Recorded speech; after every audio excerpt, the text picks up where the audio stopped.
Tu restes avec nous ici. Donc voilà mon frère. On est fiers de soutenir IB. On est fiers. Et le 22 novembre, le concert, ça va être du jamais vu. Parce qu'il y a des surprises. Beaucoup de surprises. Et pour ceux qui... D'abord, j'ai vu tout à l'heure un commentaire défilé où les gens disaient, mais Eli Kamano, tu fais partie des gens qui ont soutenu Doumbouya. J'aimerais les faire écouter rapidement ça. On puisse mettre en place des 3 ans afin que on puisse mettre en place des vraies institutions et aller aux élections. C'est tout. Je suis sûr qu'il n'y aura pas de glissement. Je suis un soutien inconditionnel du CNRD. Je le dis, je l'assume. Mais si demain, j'apprends ou je vois dans les actions du CNRD qu'il a envie de changer de calendrier, je serai le premier à le combattre. Alors, glissement, par exemple? Je serai le premier à le combattre. 3 ans afin que... Donc, il n'y a rien à dire, les gars. Et on dit, tout change, tout évolue. Seuls les imbéciles ne changent pas. Et comme je le dis, moi, je fais partie de ceux-là qui ont critiqué au début parce qu'on ne savait pas qui était le capitaine Ibrahim Traoré. Mais vu le progrès au Burkina, il faut être con pour ne pas reconnaître.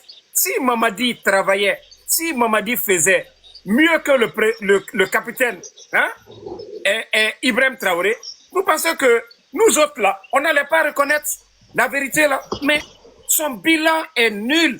Qui va être fier aujourd'hui? Les médias fermés. Vous avez enlevé un régime, que ce régime-là, tout, ça n'allait pas. Que non, il n'y avait pas la liberté d'expression. Mais le président Alpha Condé, à 11 ans, il n'a pas fermé les médias.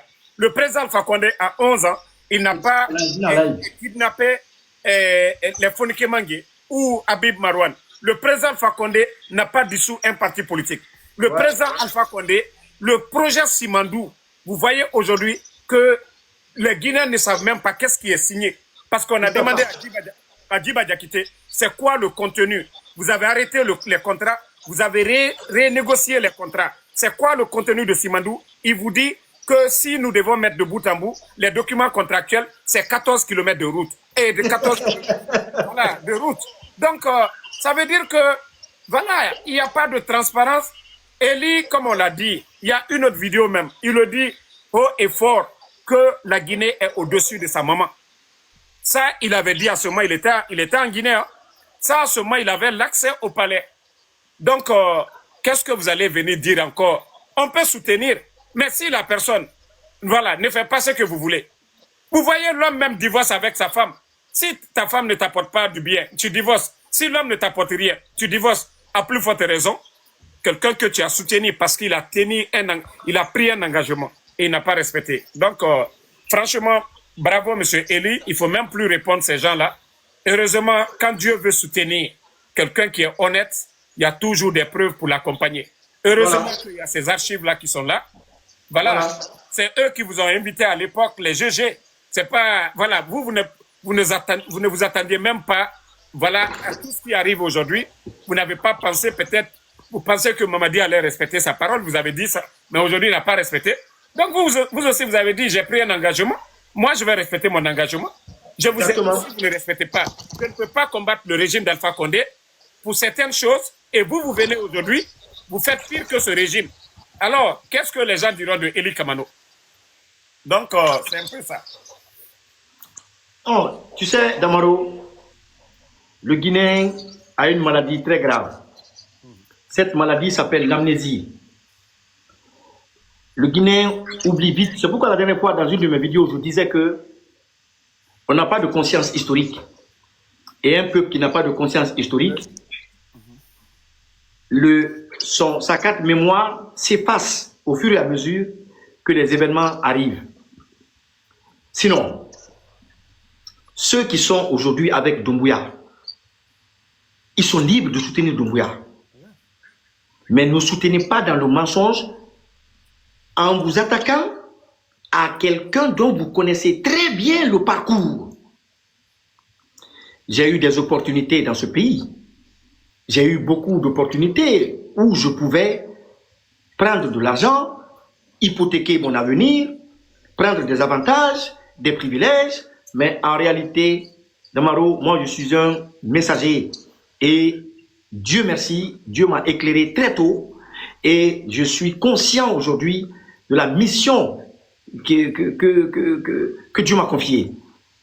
Cette mission-là, elle est plus importante que ma petite personne. Cette mission est plus importante que ma personne. Je ne suis qu'un instrument, un petit instrument et qui sert aujourd'hui de messager et qui a la possibilité de chanter, d'agencer les mots, de trouver des inspirations par la grâce de Dieu pour véhiculer des messages. Maintenant, si moi, je faillis à cette mission, je deviens qui? D'abord, faillir à cette mission, c'est aller contre la volonté de Dieu. Faillir à cette mission, c'est aller contre la volonté d'un peuple et contre la volonté de la société qui m'a engendré. Et en plus, moi, mon père m'a pas inculqué ces valeurs-là. Mon père ne m'a jamais inculqué des valeurs de transhumance. La transhumance, ça n'existe pas dans ma famille. Nous, quand on est avec toi, on est avec toi. Quand on est avec toi, on est avec toi. On ne connaît pas ça. Mélanger les choses, quitter telle personne, trahir telle personne pour telle personne. Nous, on n'a pas été éduqués comme ça. Nous, on a été éduqués par un homme qui avait des valeurs. Un homme dont les valeurs ont été transmises à ses enfants. Et ces valeurs-là consistaient d'abord à être patient. Mon père était un homme très patient. Parce que au temps du général Lansana Conté, je vous fais une révélation, lorsque le président Lansana Conté a demandé à mon père d'être son pilote, mon père lui a dit non, il ne pouvait pas être son pilote, parce qu'il a déjà formé assez de pilotes, donc il a demandé à Conté de voir parmi les pilotes qu'il a formés. C'est ainsi que Conté a pris tonton Mara, qui vit encore, il est à l'aéroport. Ceux qui sont en Guinée, qui regardent ce live, allez-y à l'aéroport. Quand vous quittez le rond-point de l'aéroport là, en remontant, vous demandez dans les parages là-bas, là où il y a le lavage là, il y a le lavage là-bas, vous demandez où est-ce que tonton Mara habite, l'ex-pilote de Lansana Conté. Il a été un élève à mon père.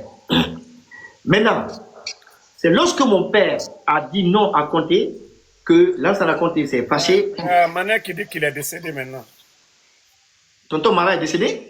Voilà, il y a l'autre qui vient d'écrire, non? Il y a Mané qui dit colonel Mamadi Mara, non? C'est son fils qui est décédé, non, dans l'accident. Il y a eu un crash d'hélicoptère. Oui, il est de Kisdougou. Il est originaire de Kisdougou. Oui, il est décédé?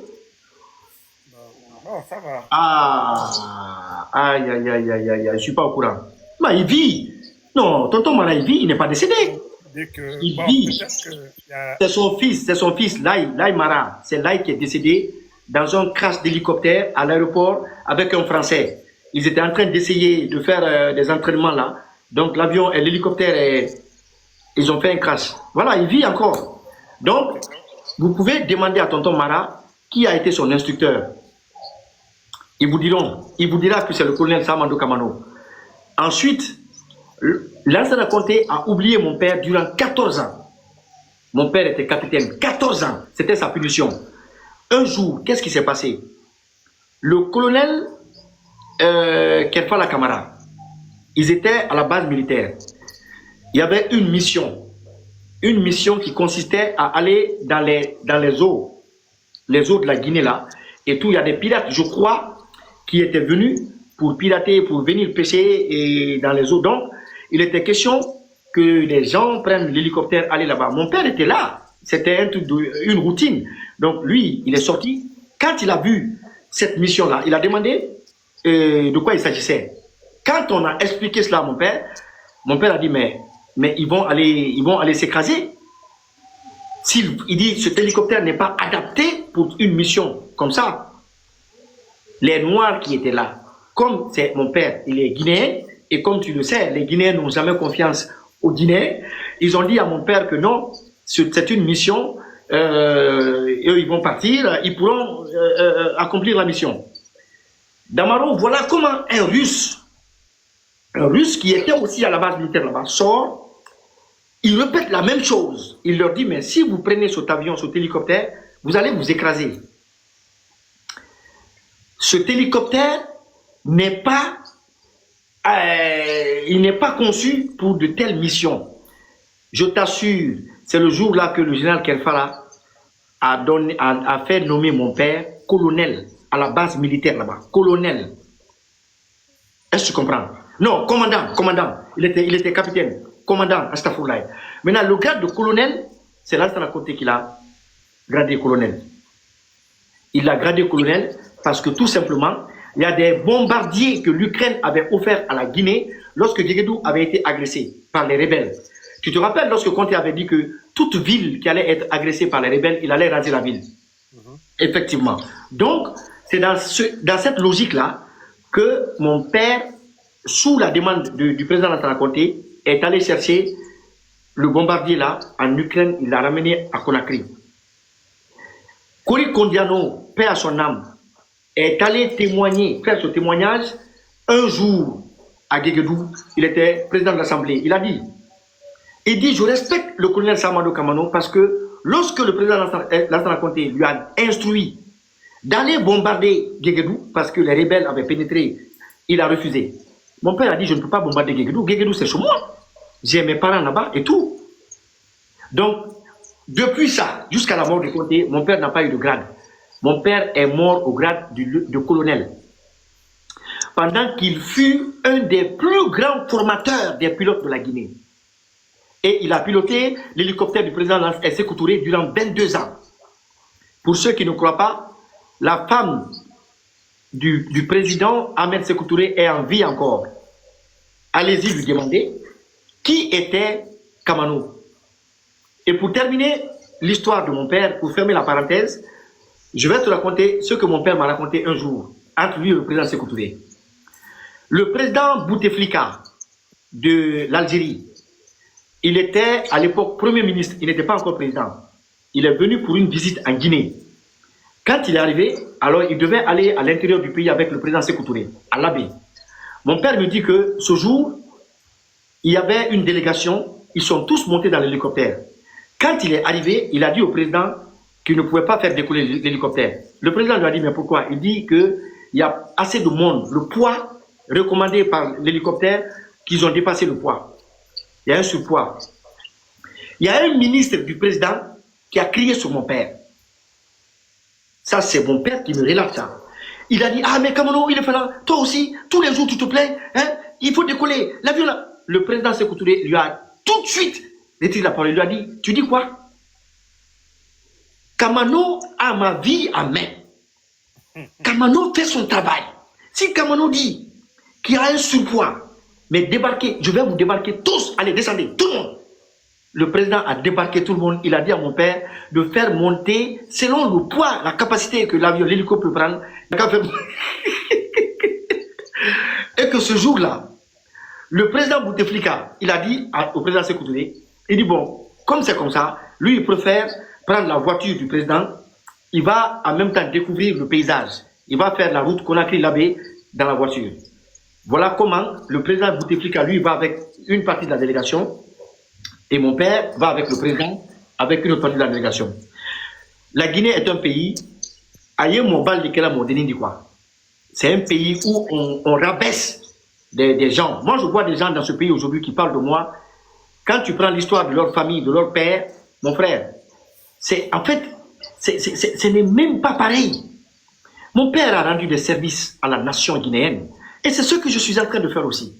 Tu vois? Donc, c'était une petite parenthèse par rapport au vieux.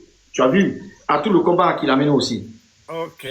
On ne va pas vous retenir longtemps. Je vais prendre 2-3 personnes qui vont vous poser une question. Voilà. Donc, je vais faire monter 3 personnes. Vous posez vos questions simples. Il n'y a pas 2 questions. Préparez, voilà. Préparez-vous. Ceux qui auront la chance, on ne va pas prendre plus de 3 personnes. Voilà. Il doit se reposer. Et il travaille sur son concert du 22 du côté de l'Allemagne à Mönchengladbach. Comment vous appelez même? Mönchengladbach. Voilà, Mönchengladbach. Donc, c'est pour le 22, tous les panafricanistes, comme je vous ai dit, ceux qui veulent acheter des tickets pour donner aux Européens, en tout cas aux Allemands, vous pouvez le faire. Donc,